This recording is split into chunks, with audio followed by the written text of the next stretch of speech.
तो अब हम वॉल्यूम पैटर्न्स को इंटरप्रेट करना सीखते हैं, साथ में उनके सिग्निफिकेंस को समझते हैं। ये ध्यान रहे कि ये हमारा बेसिक कोर्स है, फाउंडेशन कोर्स है। इन चीजों को आप और बेहतर तरीके से एडवांस कोर्सेज में पढ़ेंगे तो ये बेस है। इस बेस के साथ ही आप अपने एनालिटिकल कैपेसिटीज को आगे बढ़ा सकते हैं। तो सबसे पहली बात होती है कि किसी भी पैटर्न या किसी भी एक्ट में अगर वॉल्यूम का एक्सपेंशन हो रहा है तो ये एवरेज वॉल्यूम से, जब वॉल्यूम ज्यादा होता है तो ये सजेस्ट करता है कि हाँ, इस समय मार्केट में एक इंटरेस्ट आया है डिजायर डायरेक्शन के मूव के लिए और पार्टिसिपेंट उस डायरेक्शन में अपनी प्रेजेंस दिखा करके बाइंग या सेलिंग कर रहे हैं। तो बाइंग या सेलिंग प्रेशर को दिखाता है। अगर हम अप ट्रेंड है, वॉल्यूम वहाँ रिस्पेक्टफुली बढ़ रहा है तो हमें दिखता है कि बाइंग में प्रेशर है।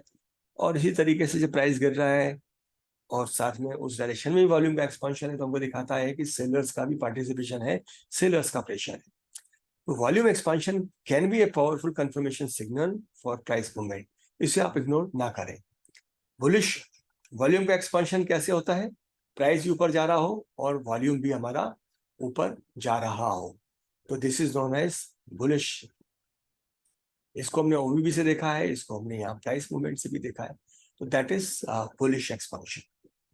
इसके जैसा ही अगर हम बियरिश एक्सपेंशन को देखना चाहें तो अगर हम नीचे भी आ रहे हैं तो नीचे आने में हम ये देख सकते हैं यहाँ भी हमारा वॉल्यूम बढ़ा है, तो दैट इज बियरिश एक्सपेंशन।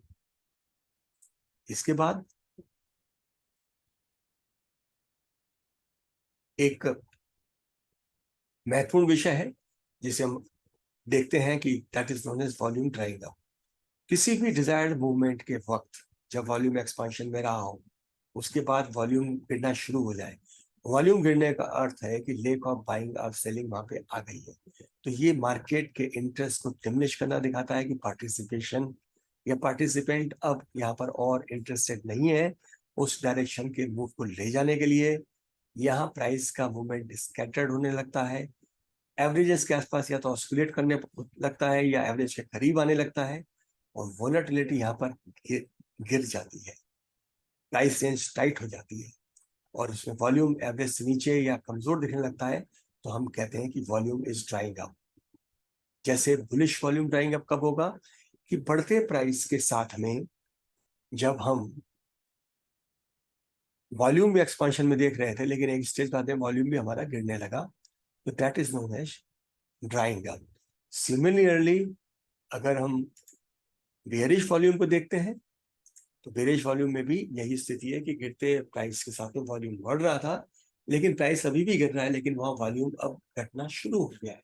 तो वो दिखाता है कि अब पॉसिबिलिटी ऑफ पॉज है, मार्केट साइडवेज या कंसोलिडेट हो जाएगा, डाउनवर्ड मूव पर एक ब्रेक आ जाएगा और ट्रेडर्स अब यहाँ पर और इंटरेस्टेड नहीं है इसको और सेल करने के।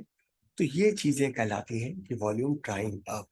इससे भी आप पहचानना सीखें। इसके बाद अगला जो इसमें इंपॉर्टेंट तथ्य है वो वॉल्यूम स्पाइक। ब्रेकआउट के वक्त या ट्रेंड जब पीक कर रहा हो उसके वक्त अगर वॉल्यूम स्पाइक आता है तो ये ब्रेकआउट में एक फाइनल कॉल होता है कि हाँ हम ऊपर या नीचे जा रहे हैं। वहीं जब कोई पर्टिकुलर ट्रेंड हमारा मैच्योर हो गया होता है और वॉल्यूम ड्राई अप होना शुरू हो गया होता है तो एक अटेम्प्ट फिर करता है डिजायर डायरेक्शन का प्लेयर, चाहे बायर हो चाहे सेलर हो, कि हम इससे और ऊपर ले जाएं प्राइस को। तो ये इस वॉल्यूम स्पाइक कहलाती हैं। ये ब्रेकआउट कंफर्म करती हैं। जैसे हम यहाँ देख सकते हैं कि हम प्राइस में अगर एवरेज से नीचे आ रहे हैं, एक अटेम्प्ट हुआ था, ये भी एक कैंडल पैटर्न कहलाता है, लेकिन यहाँ जब हम नीचे आए तो हमारे वॉल्यूम हमको सपोर्ट कर रहे थे। That is known as breakout confirmation. Similarly इस जगह पर भी ब्रेकआउट कंफर्मेशन बढ़ते वॉल्यूम से है।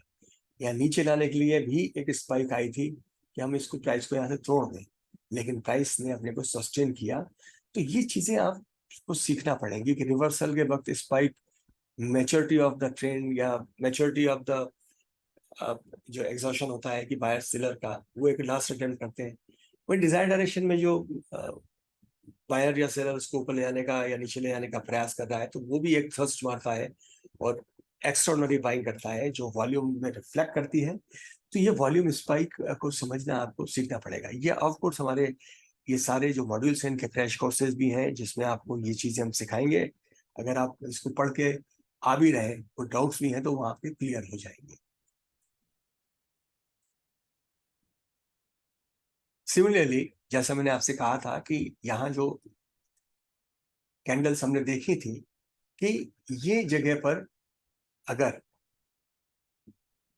प्राइस ऊपर था लगातार, यहाँ से जब नीचे आया है और ये जगह जब वॉल्यूम स्पाइक आई है तो ये रिवर्सल का सिग्नल है। यहाँ रिवर्सल के लिए स्पाइक ने ट्राई किया, तो रिवर्सल का सिग्नल है कि नहीं है?